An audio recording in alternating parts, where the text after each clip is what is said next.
Hello, in today's practical class, we are doing Hartley oscillator. So we are doing an oscillator first time. So we can discuss what is an oscillator first. An oscillator is a electronic device which converts DC power into AC power. You know what is a rectifier.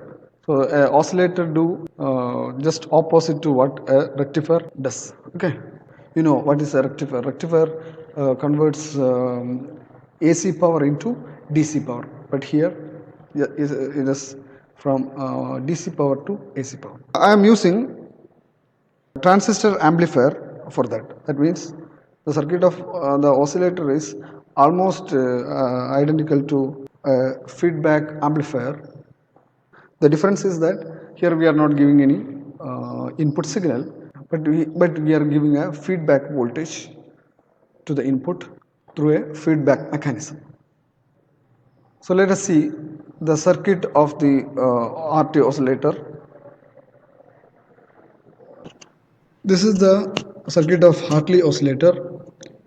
A feedback network is used for giving a part of the output to the input, and this makes the oscillation in this circuit. Okay, now let us draw the circuit of the Hartley oscillator. So the only difference from the earlier circuit of transistor amplifier is that we want to use a feedback circuit. A feedback circuit is the tank circuit. So in the tank circuit we have to use two inductors and a capacitance. Okay.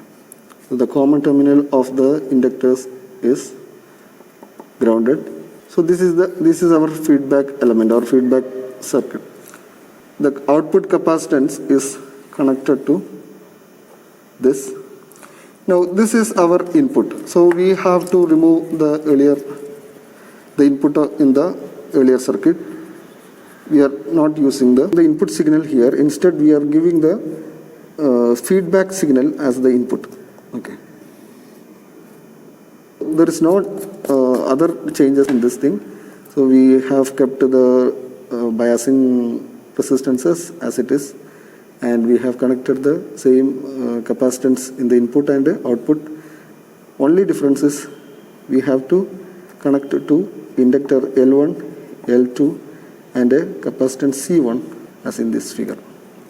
Okay. So this makes the Hartley oscillator. So now you know how to do the circuit. So this is the circuit. Very simple. It is very simple once you know the connection of the amplifier. There are other circuit as well. Colpitts oscillator, then phase shift oscillator, negative feedback amplifier. All the circuit, the biasing elements are same. So let us discuss the different elements used in this circuit. We have discussed what are used in the amplifier circuit. So we have seen all these elements in the amplifier. Now in the tank circuit we are using ceramic capacitor. We are not using electrolytic capacitor. So in ceramic capacitor, how to know the value of the capacitance from the reading, from what is written on the capacitor. So in this capacitor it is written that 224. Okay. How to know the capacitance from this value? The first two number is the number coefficient 22 into the third number represents the power of 10. So 10 raised to 4 into 10 raised to minus 12. So this is in picofarad. That means 10 raised to minus 12 farad. Okay. So this is the value of this capacitance. That means 10 raised to 4 into 10 raised to minus 12. This is 4.22 into 10 raised to minus 6 farad. Okay. 0.22 microfarad. Okay. The capacitances are normally in microfarad. Okay. Then the next one number is 103.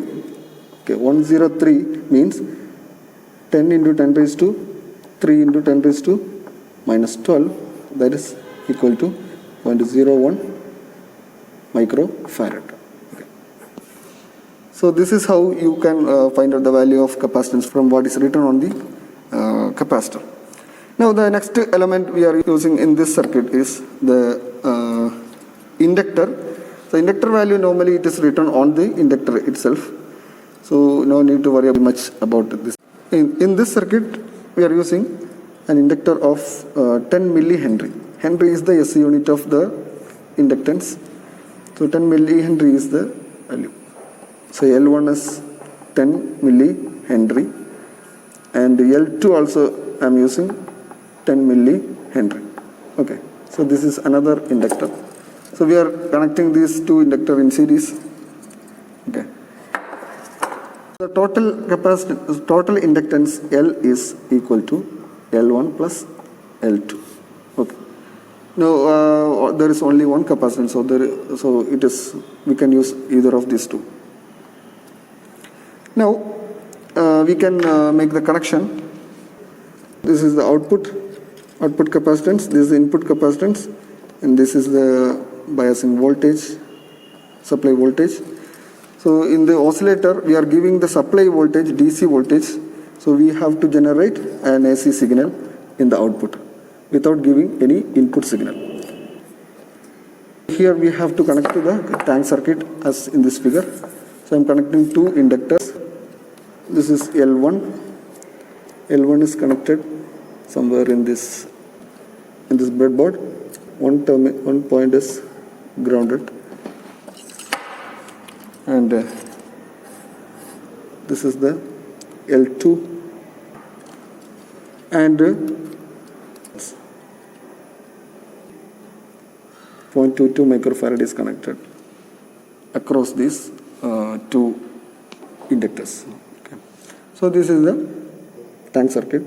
Now we have to connect the output to this tank circuit, and from the other end of the tank circuit we have to connect it into the input. That is, this is called a feedback. So we are actually taking some part of the output to the input through this tank circuit. Tank circuit is the element for oscillation. Okay, so I have connected from tank circuit to the input here through this wire. Okay, now this is actually Hartley oscillator. Now we can connect to the oscilloscope. So we have seen what is oscilloscope in the last class. So I am connecting the output of the Hartley oscillator to the oscilloscope through this probe. So the central terminal of the probe is connected to the output capacitance, and the other terminal is grounded. So I have connected the oscilloscope to the output of the Hartley oscillator. You can see the oscilloscope signal. So the signal is like this.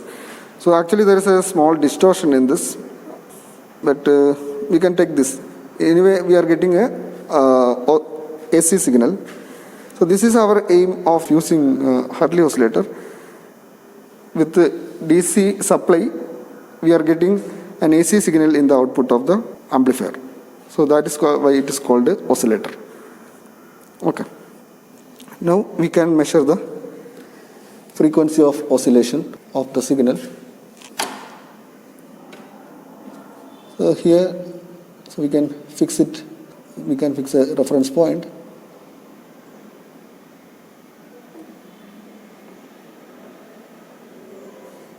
Okay. The oscilloscope, this x-axis represents the time and y-axis is the amplitude. Amplitude means voltage. Okay, so we have to measure the time period in this of this signal. So exactly 2 division is there, and you can see what is the time per division. So the time per division is 0.2 millisecond. So 0.2 millisecond per division into 2 division. So time period is 2 into 0.2, so 0.4 millisecond. So you can find out the frequency from this. Okay, now we can see how to find out the frequency of the Hartley oscillator theoretically. So we can use this equation, F is equal to 1 by 2 pi root of LC, where L is the equivalent inductance. Here the total inductance is the sum of the two inductances, L1 plus L2. So this is the tabular column. I have tabulated the data from the experiment. So the total inductance is 20 millihenry and the capacitance used is 0.22 microfarad. So we got the output signal. The time period of the output signal is measured to be like this. So you have to calculate the frequency from this. Okay, practical value of frequency, and you have to calculate the theoretical value from using this equation. So you have to do that. So next, second trial is we can change the capacitance in the circuit. So I am changing the capacitance. I am removing this capacitance and connecting another capacitance. So the value of the capacitance is, so I am using this 103. Okay,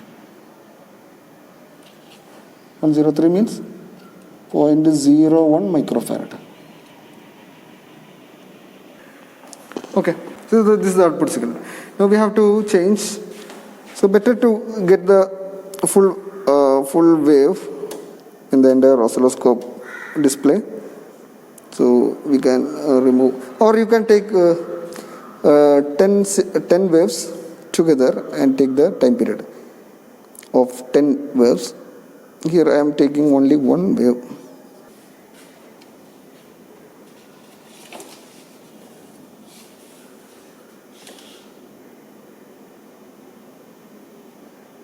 Okay, 1, 2, 3, 4, 5.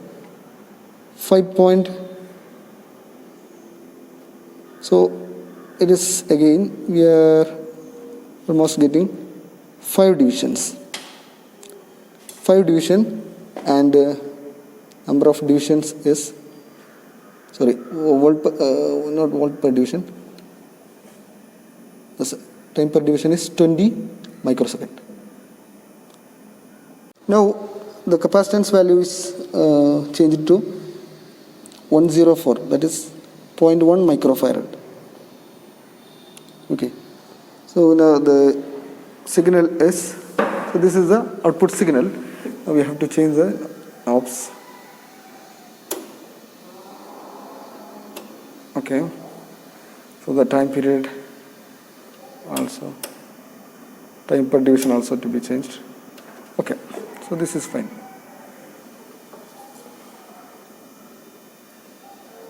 Okay.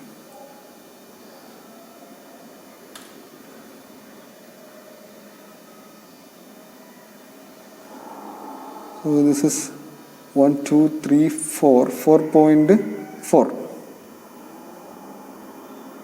Sorry, it is 4, not 4.4. Yeah, 4.4 is there. 4.4 into 50 microsecond. This is what we have recorded from the experiment, and in this second column the inductance value is written, that is the total inductance L1 plus L2, and the capacitance value is written in this column. The time period of oscillation is written in this column, and you have to calculate the theoretical frequency using this equation. The experimental value of the frequency can be found by taking the reciprocal of this time period. So you can compare the theoretical and practical values in all these 5 cases. Okay, this experiment is done by Nadia Miss and myself. You complete the column and write the results and send it in the classroom before next week. Okay, see you in the next class.